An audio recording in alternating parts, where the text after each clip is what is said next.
Hi, Dr. Alex Khalessi. Welcome to the Regen Podcast at UC San Diego. Thanks so much for having me. Really excited to be here. Absolutely. Well, we're excited to have you as part of the Sanford Stem Cell Institute with the Brain Tumor and Neurorestoration program. And I would love to have you start off with telling our listeners a little bit about you and what you do here at UC San Diego currently. Sure. Well, I've been in San Diego since 2011, was recruited to the neurosurgery faculty then.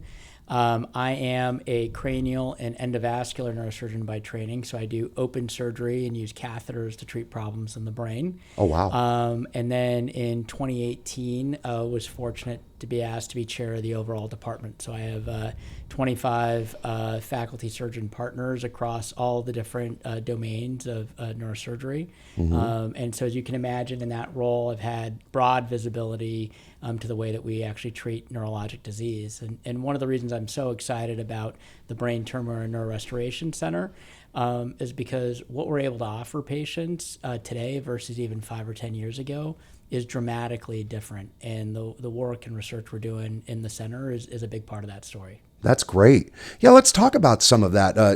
Things are always changing with the landscape, but it sounds like this specific area of science has really accelerated in the past 5 years or so, like you said.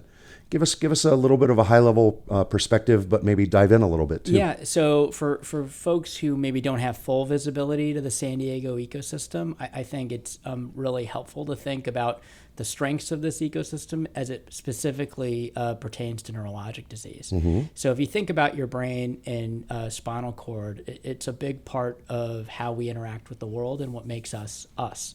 And it's always been this very complex network of electrical signals and chemical interactions. And there are many places around the country where you can actually develop world-class destination surgical programs. But what isn't right across the street are really outstanding translational neuroscientists or world-class engineering. And it used to be, when neurosurgery started 100 years ago or even 20 years ago, that as surgeons, we held ourselves to a fairly low standard. That is, people were coming in with life-threatening or disabling problems, and if they were able to move and tell you their name after the surgery, then that was a win because they actually had a bad disease. And as our techniques and devices have improved, we now are fully committed, obviously, to not just interrupting disease, but actually reversing disease and getting people back to their lives. Yeah. And we've developed much better and more sophisticated imaging that when we're dealing with tumors or vascular problems involving the substance of the brain, we can actually map the structure of the brain in a much more sophisticated way and have much a smaller and lighter footprint in getting where we need to go to treat that disease. But what's so exciting, and you hear in other adjacent areas, even outside of medicine, this huge renaissance in material science, in computational power. If you can imagine what that means for the brain is that for the first time, if you think of the brain like a musical instrument, we can actually finally hear the music. And so we're able to map networks in a way that's new and different. And so for the first time, that brings a whole other family of diseases within a surgeon's reach that didn't exist before. So if maybe historically I was able to manage tumors or vascular problems, now if you actually understand in a functional way how the brain of someone with a psychiatric condition or a neurodevelopmental condition or a neurodegenerative condition is different, then that actually gives you a target. And as a surgeon, you can't hit what you can't see. So once we can actually see those targets, then we can be thoughtful and intentional of the best way to interrupt that abnormal network or that abnormal signal to get that patient back to their life. That's a really great overview, and it's very succinct to explain that it's not just a neurodegenerative thing that you're targeting, diagnoses. It could be some type of mental disorder or some type of chemical imbalance or something else in the brain. I like how you said that you're just now able to hear the music as opposed to reading the music or try to compose the music, right? Yeah. Well, the other piece of that is obviously the nervous system, more than just about any other part of the body, is a really dynamic system. We all, thankfully, kind of grow and change and develop over time. And so if you think about being able to tell that longitudinal story over time in a single patient, That's an enormous amount of data or information. And so our ability to process that information and identify patterns is going to give us earlier opportunities to intervene in a range of diseases, or maybe intervene in a one-time or subacute way and have a long-term durable impact for patients. So it's about, changing one or two notes at a key time may suddenly bring back a symphony, for lack of a better term. That's a fantastic analogy. I love that. Can you link then the connection between stem cells regenerative medicine and the work of neurodegenerative or other related disorders in the brain, and why do some of those therapies actually work or help to improve function? Sure. So, well, if you think about what's required, or what are the failure modes if you're actually going to deliver a stem cell therapy, there's a few sources of risk.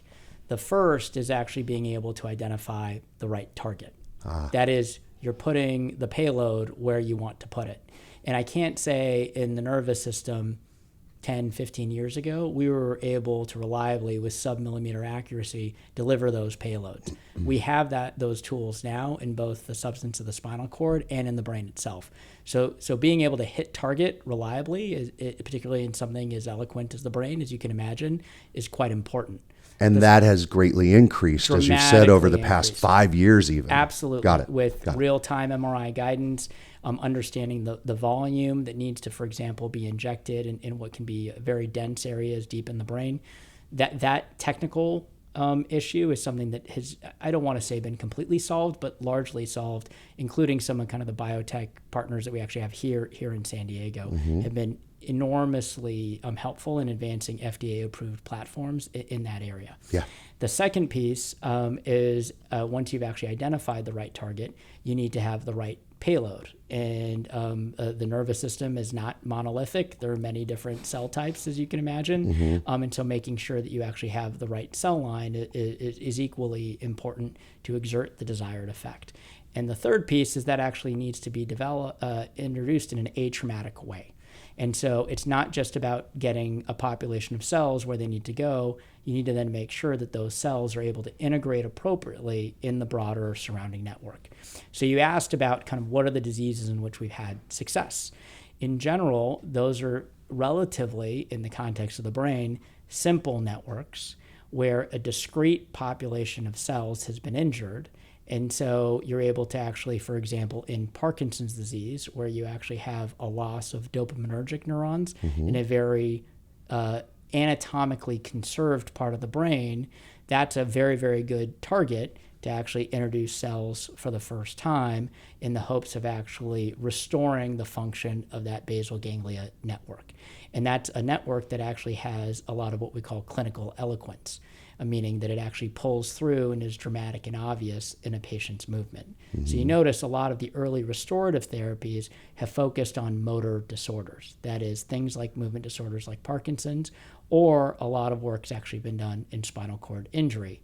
The idea being that there's a very clear loss of connectivity between the brain and the body, and if you're able to actually restore in someone who has a chronic spinal cord injury, some of those cells and some of those connections, you're able to actually improve that patient's function.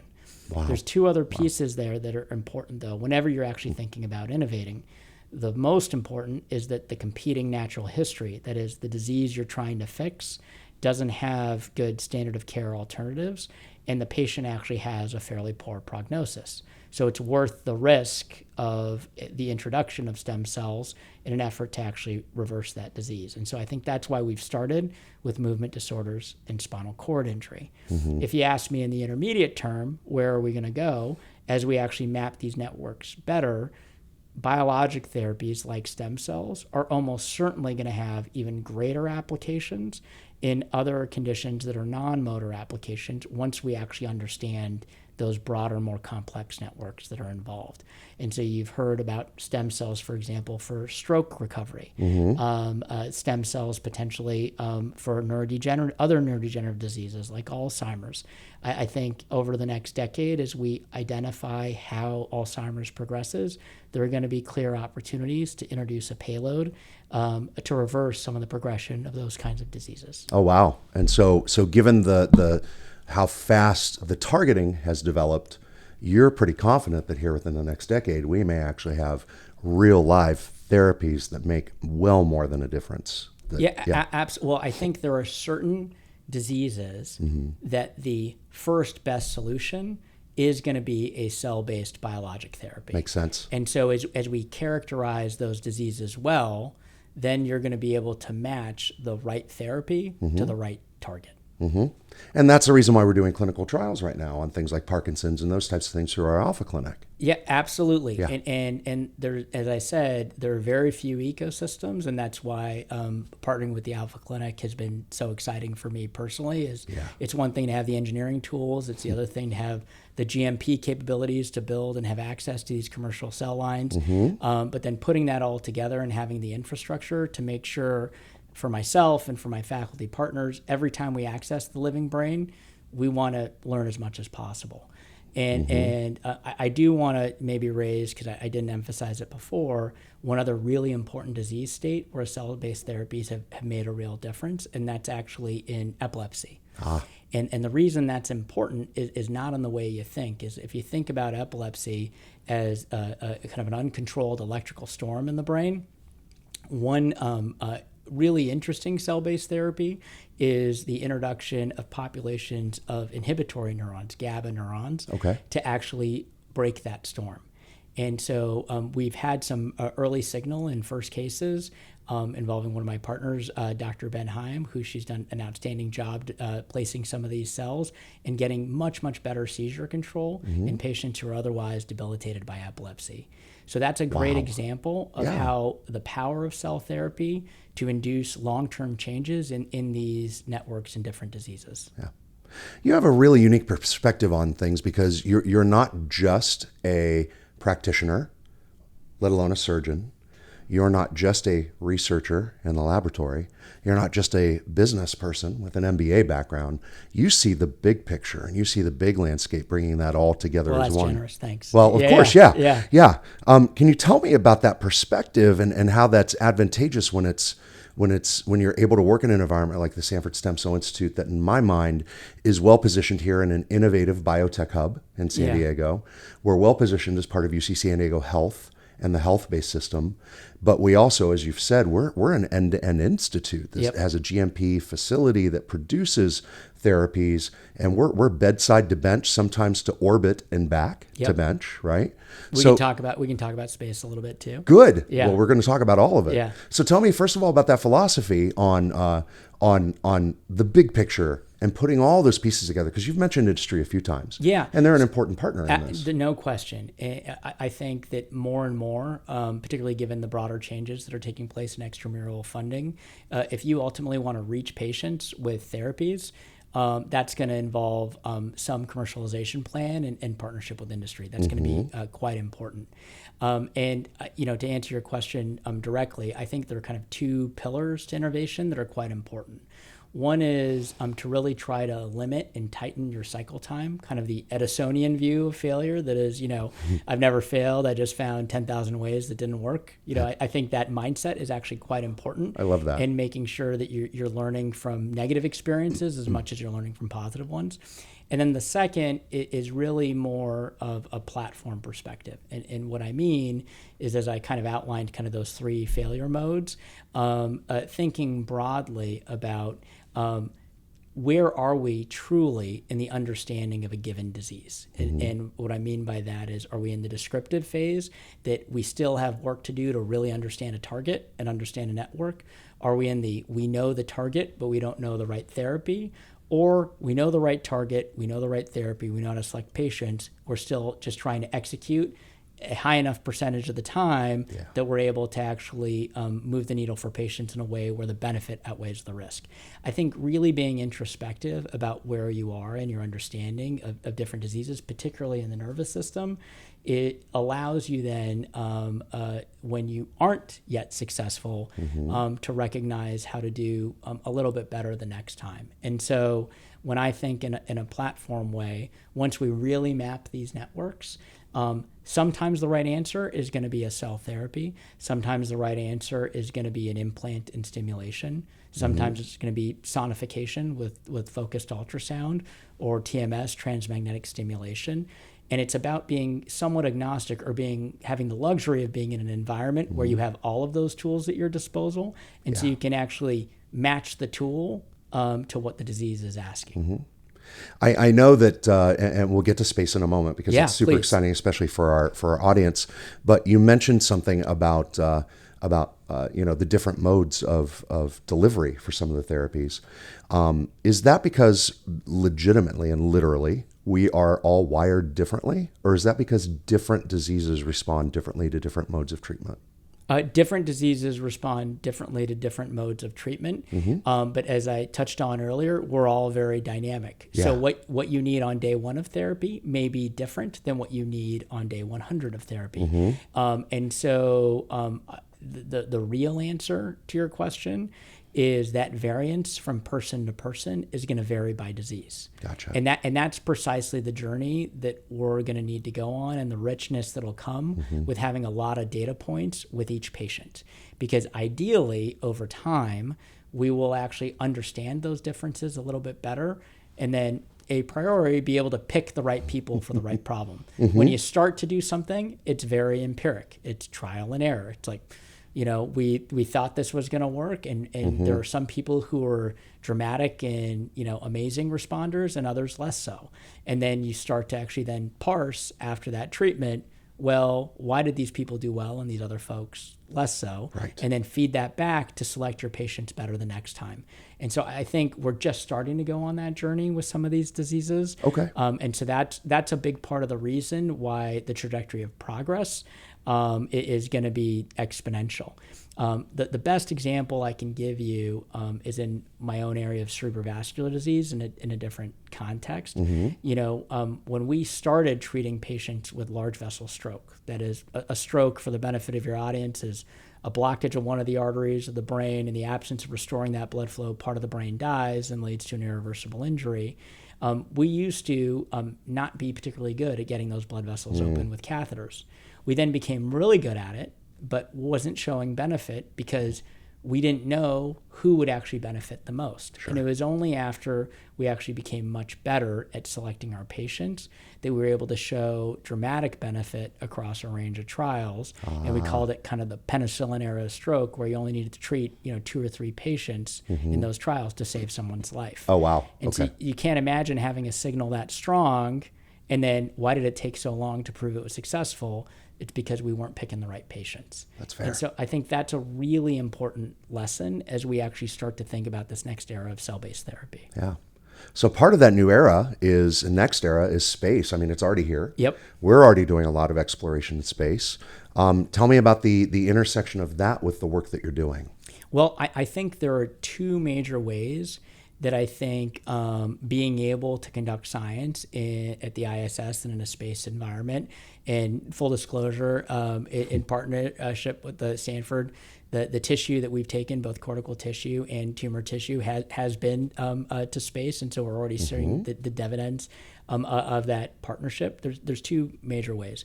One is the accelerated timescale of studies in space make it an amazing environment to study what otherwise may be glacial changes in neurodegenerative disease. And so when you think about, there's a lot of enthusiasm around longevity science and the epidemiologic burden of neurologic disease, understanding and being able to compress the timescale of those experiments is going to be critically important when I say we're going to make progress in the next decade against Alzheimer's. That's precisely because we don't have to wait for a generation yeah, in order to actually see that pull through because of our access to the space environment. So that's one big piece. And then the second big piece is similarly, when we're looking at all of the different ways the biology of cancer is different, there is no question when we look at, for example, diseases like glioblastoma multiforme, which is obviously the most aggressive form of brain cancer. The real challenge of treatments there is the way that tumor interacts with the immune system. And the reality that the biology of that tumor, it's right there in the name, multiforme is the last word. It's really not one tumor. It's like 10 different discrete cell populations, all of which have different biologic characteristics. They don't make it easy, do they? Not at all. Well, they're just smart. They're Yeah. very, I mean, when you think about not just primary brain cancer, but often the terminal event in any form of cancer is spread to the central nervous system. When you think about what does a tumor have to do in order to metastasize to the nervous system, in some ways they're super soldiers because they have to actually survive the mechanical difficulties of the bloodstream. They have to lodge in a new environment and then outcompete the cells that were designed to be in that environment. Yeah. And so they are very biologically aggressive entities. And so understanding how the tumor is different and how it progresses over time, how it interfaces with the immune system. Those are all inquiries that are being informed by being able to do experiments in the ISS and the space environment. No, with the tumors being super aggressive, absolutely. Dr. Kat Jameson, the director of the Sanford Stem Cell Institute, she often says that cancer is a narcissist. So it sounds like these aggressive tumors and these multi-layered, multifaceted tumors are just they're built that way. They're engineered that way. And so regenerative medicine really helps to treat those and specifically target those cells. And space helps accelerate that. So I would think about the science of stem cells in two different ways. Yeah. So one is, as we've kind of touched on in the early phase of our conversation, around the development of therapeutics. Yes. The other is a lot of what allows cancer to be a narcissist are the tumor stem cells themselves. And so, as I mentioned in GBM, which is a great example, that aggressive form of brain cancer, there's, when you're a kid, I don't know if you are familiar with those kind of choose your own adventure books. Where it's absolutely. like, if you want to do this, turn to page 6. If you want to do that, turn to page 8. I think the way that I would describe the biology of cancer is there's really an opportunity to choose a lot of different paths. And the challenge for the development of therapeutic targets or for our own immune system is how do we actually plan for all of those potential paths? And I think the way that space accelerates our understanding of that superset of possibilities is it really gives the tumor space to be a narcissist. Good point. So if you think about like a narcissist wearing a bunch of different ball gowns, you can actually change outfits many more times in space than you could if you wait for that to play out in patients suffering every day from cancer on the ground. And so once you see all those different looks from cancer in space, you can actually plan for those looks here on the ground. I think that's the way that I would conceptually think about it. That makes sense. That makes perfect sense. Somewhat of a layman's question then. I know we always talk about, and a lot of guests on the podcast talk about space as an accelerator, but I've never asked anybody this directly. Yeah. It sounds the right time. Does this mean that we're going to have cancer treatment on the moon and then come back to Earth? Or how do we then replicate this on Earth if things happen much more quickly in space? Yeah, so I think about it.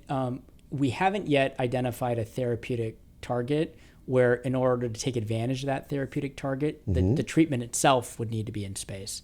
The way that I would actually think about it, and I'll use a GBM as an example, we have identified a particular sensitivity to a receptor that I know is near and dear to Dr. Jameson's heart, ADAR, as a potential therapeutic target.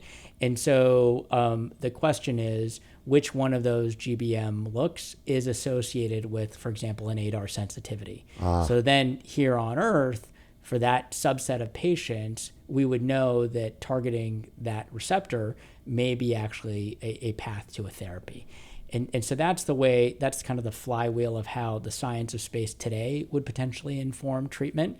In the intermediate term, you could imagine that there are certain cell-based therapies that require the development of very specific cell lines. And if that process of development of that cell line would take a very long time here on Earth, then that would be the situation where I would see space having a role in the development of the therapy itself. That is, it's a requisite of the processing process to get that cell line where it needs to be to exert the desired therapeutic effect. That is, there we go. That That's put it how together for me. That's how I would think about it. Yeah. Yeah. If I'm not the only one thinking about that, I'd be surprised. So, Yeah. because we hear all about space being an accelerator, but it's hard to then think about, okay, well, if it is, then how's it going to work on Earth? You just made that make sense. So thank you.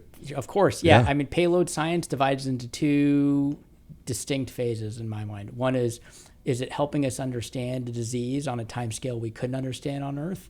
Or does the treatment require a time scale for development that can't be feasible in an Earth environment? Yeah, that's great information.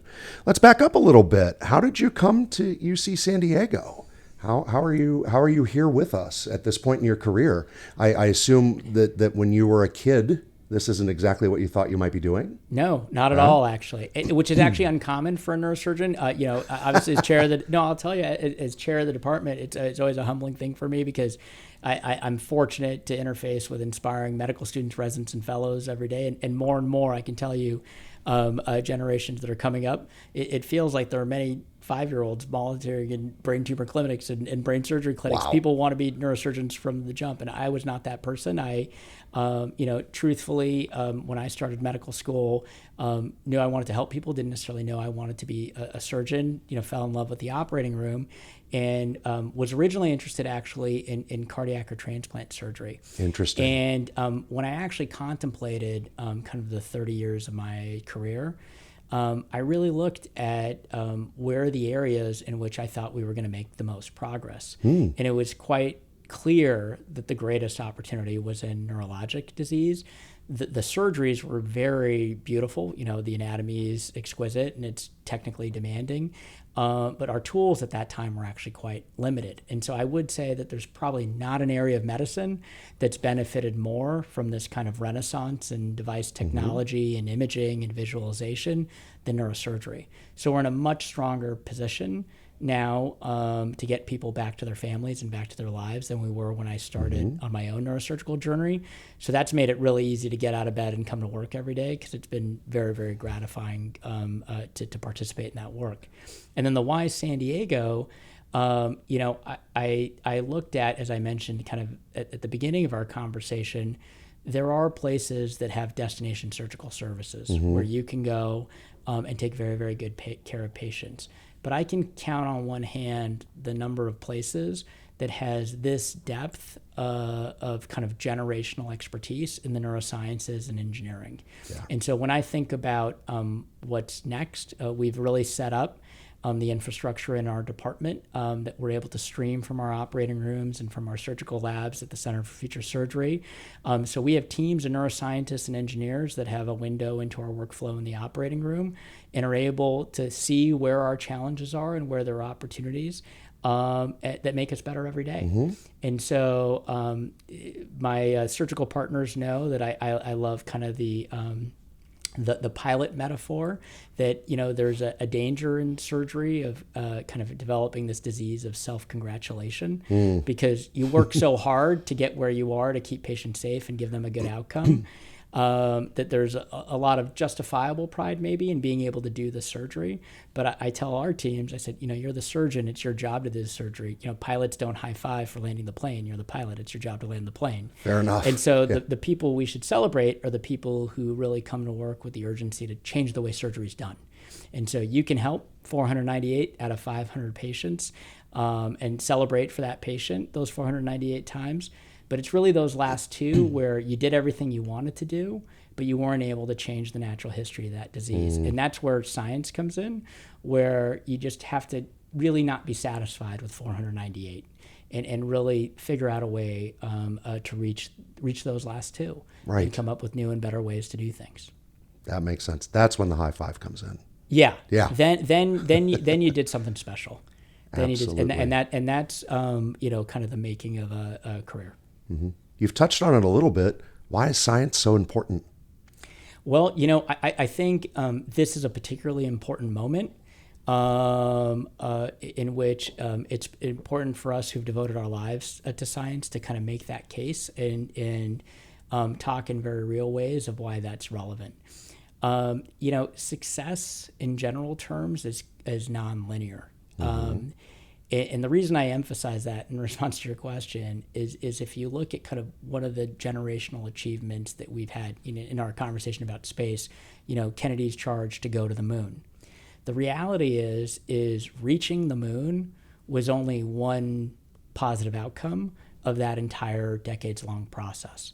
That there were so many discoveries and advances that could not have been anticipated, that came out of the effort of organizing to go to the moon, that has spawned entirely new industries and capabilities. Yeah. And so I think it would be a real social loss in ways that can't be calculated if we lost the flexibility and discretion and unique resourcing of asking fundamental questions of discovery.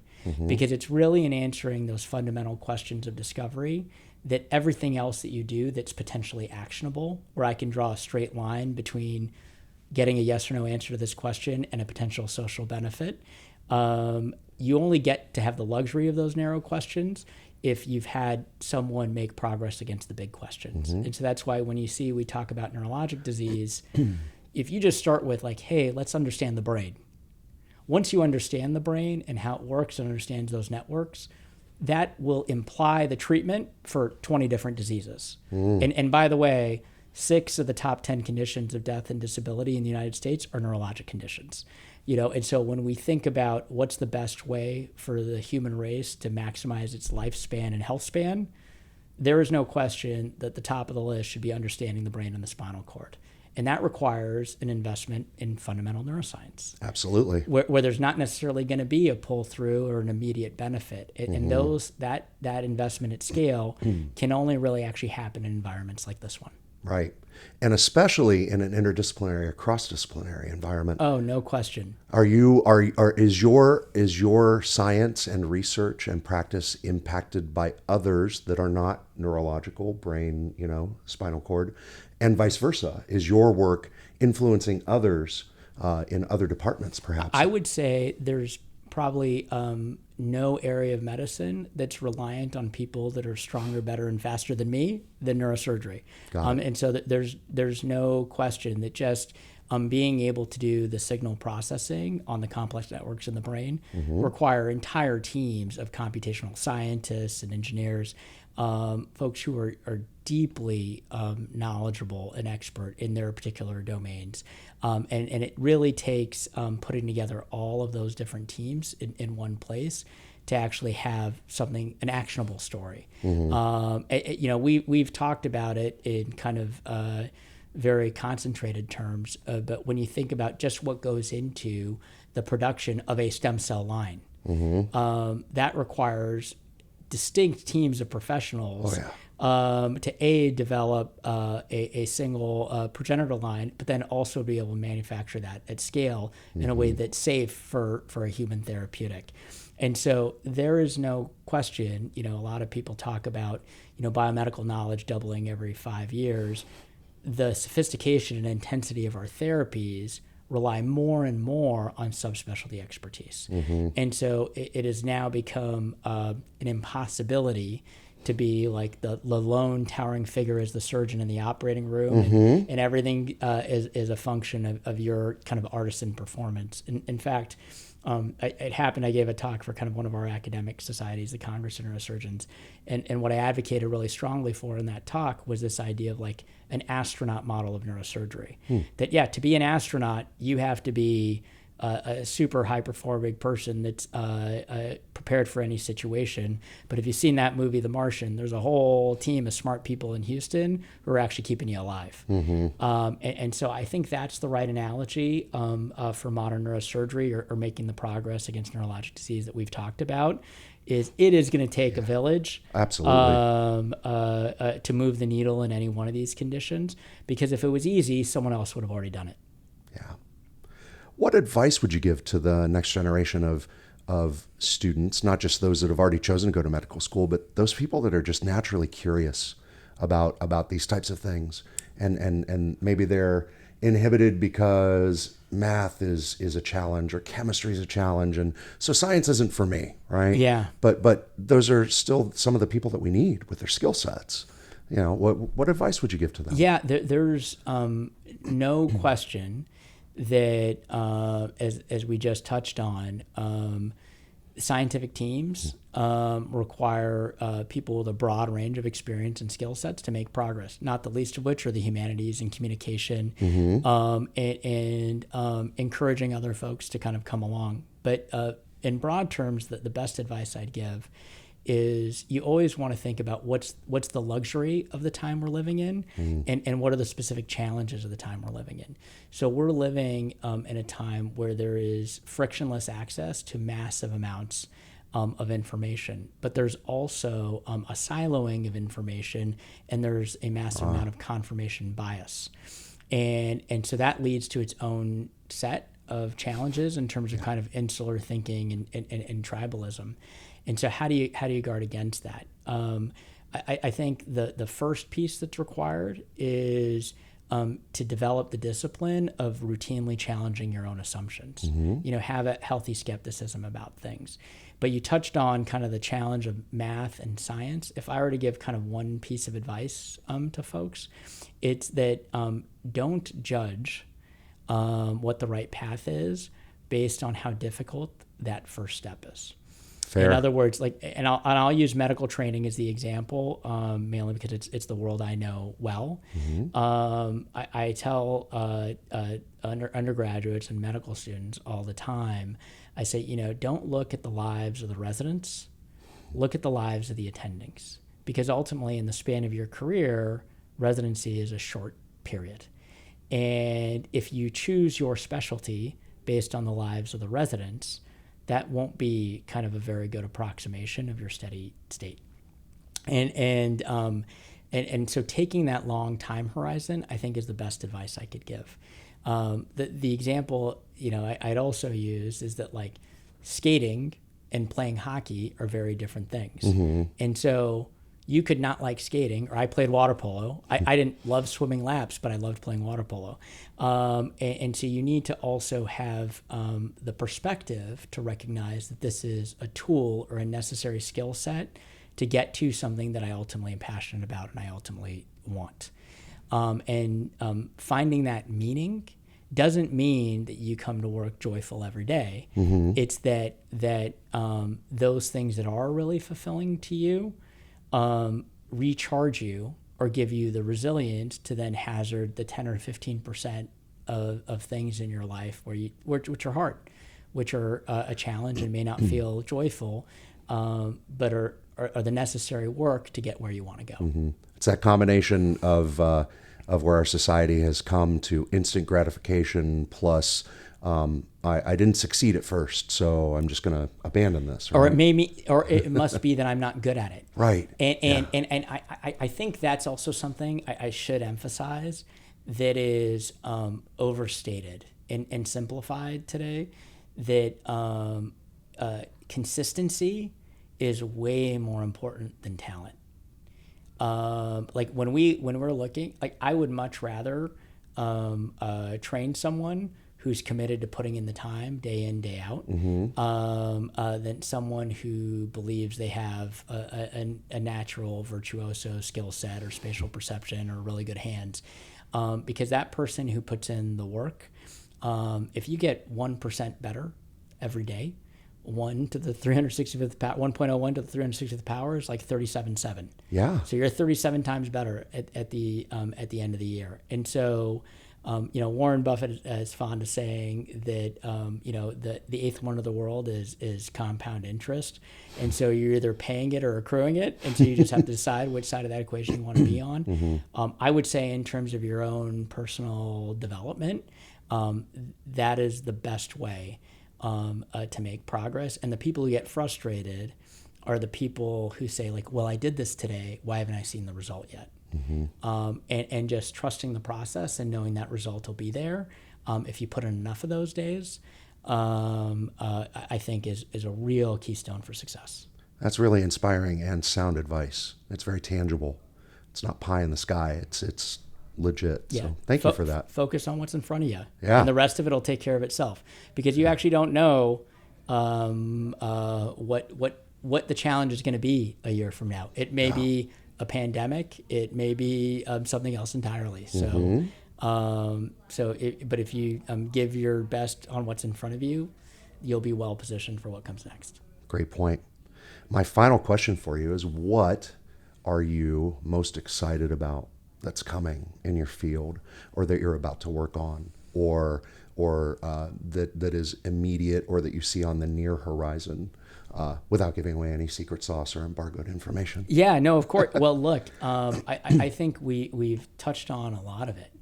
I mean, if you think about what the promise of neurosurgery was 100 years ago, the pioneers in neurosurgery were interested in this concept of psychosurgery. They understood that it was the seat of the mind, what made us us. But it was never possible.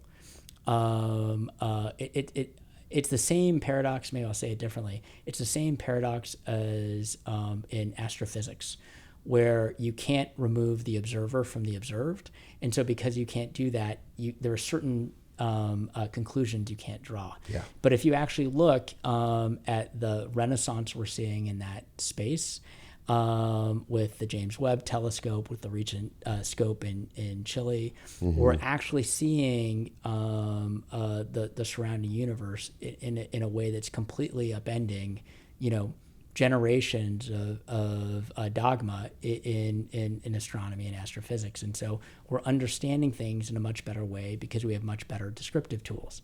In the same way, we are now, for the reasons that we've talked about, going to understand and deconvolute the networks of the brain and spinal cord in a new, different way.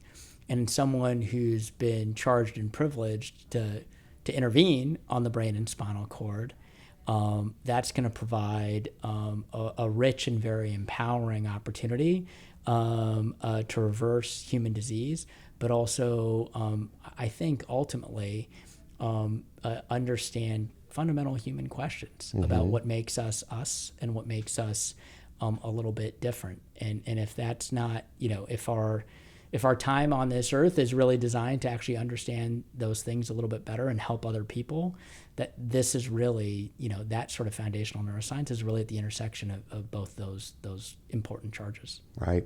I love the term deconvolute. I love that word. I don't think I've ever heard it. Oh, so maybe you coined it. I don't know. I don't know. But it makes sense. Okay. It makes sense for a lot of the work that we all do. I'm glad I've reached a station in my life that if I use a word that no one else has, that it counts as coining as opposed to making it up. I'll take it. Or then I'll take credit for it. Now watch, I'll get a bunch of emails. Yeah. That's a word. Yeah. Merriam-Webster said. Okay, thanks. Yeah. Yeah. Maybe I'll get my picture. There we go. That'd be hilarious. That'd be great. Yeah. I would love to have you back on the podcast for a second conversation to talk more in depth about the science. Sure. To talk more in depth about therapies and therapeutic options, but also maybe dive into some clinical trials. Let's do it. Fantastic. Yeah. Alex, thank you for being here today on the Regen Podcast. Thank you very much for the invitation. Thanks, Bobby. Amazing conversation. Yeah. Thanks. Thank you. Bye-bye.